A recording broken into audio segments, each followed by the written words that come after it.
So you probably read some title like How Puss in Boots Last Wish Gave Me Hope Again and thought to yourself, what the fuck is he talking about? Now don't you worry, I'm going to explain to you what I mean by that, and hopefully by the end of this video you will be able to agree with me or at least understand where I'm coming from. Now before I go any further, this is going to be the one and only spoiler warning. If you haven't watched Puss in Boots The Last Wish yet, I really recommend you go and watch that first, then come back to this video of course. Okay, let's go. To understand why Puss in Boots is such a good movie, you first need to understand what makes a good movie in the first place. When it comes to making a great movie, there are 4 key elements that are important for making a memorable and enjoyable experience for us, the audience. Number 1, strong characters. Number 2, good pacing. Number 3, an engaging plot. Number 4, quality visuals. Now let's go over each of these points individually and I'll explain how Puss in Boots The Last Wish succeeds in hitting every one of these out of the ballpark.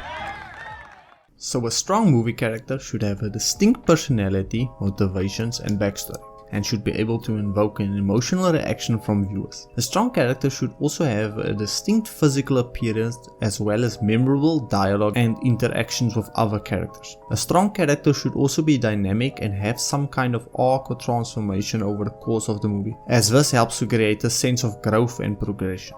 And I personally feel this is where Puss in Boots The Last Wish shines the brightest. With its robust cast of characters, some old and some new, and excellent done dialogue between these characters, it brought back that old school feel of animated movies. I mean, let's take a look at our main protagonist Puss and what his driving factors are in this movie.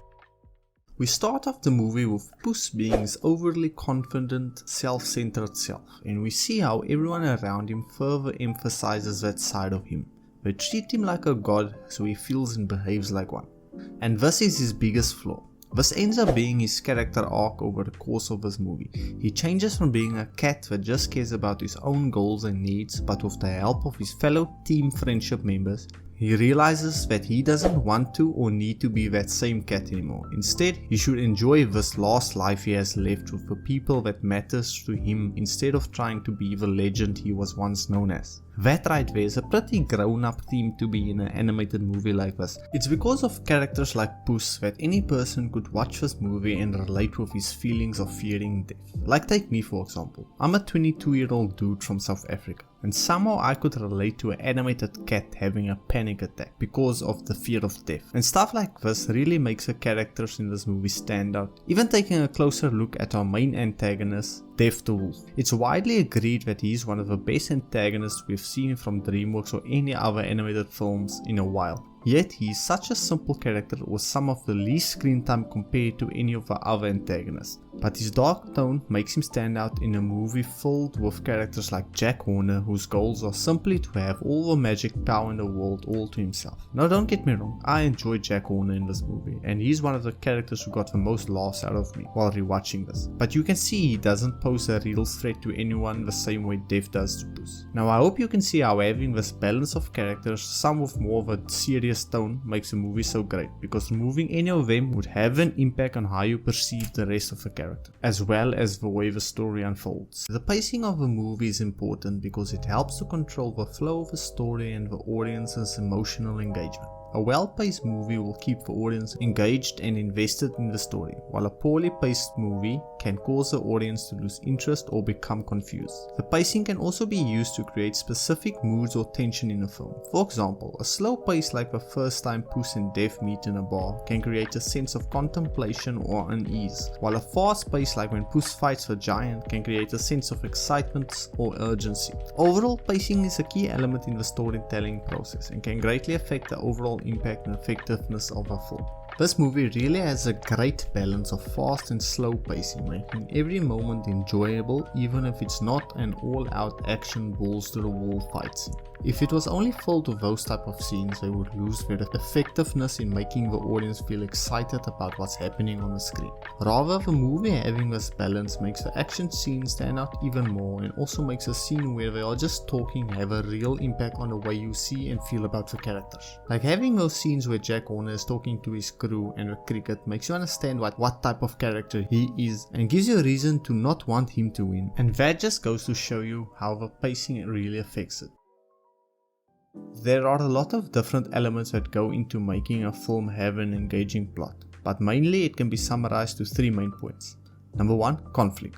A plot must have a conflict that drives the story forward and keeps the audience engaged. This conflict can be internal or external. This movie has both, with Puss's internal struggles with overcoming his fear of death and realizing what truly matters in his life. And of course he has the physical battles with death and the rest of the cast. Number 2, engaging character and story development. Engaging characters that the audience can relate to and care about are crucial to an engaging plot. The characters should be well-rounded, complex, and change over the course of a story. Now this goes back to the movie having a great cast of characters to keep you engaged and actually make you care about what happens to them. And the same can be said for the villains, because they do just as good of a job in making you dislike them, or in Dev's case fear them, as the good guys do in making you like them. And the story also has a good sense of development the longer you go on. And number 3, a satisfying resolution. A satisfying resolution is necessary for a plot to be engaging. The audience needs to see the conflict resolved and the character's journey come to an end. This can be in the form of a happy ending, a tragic ending, or something in between. Recently I've seen a lot of movies that do everything right up until the ending. And it really does leave a bad taste in your mouth when you watch a great movie that just doesn't stick for landing.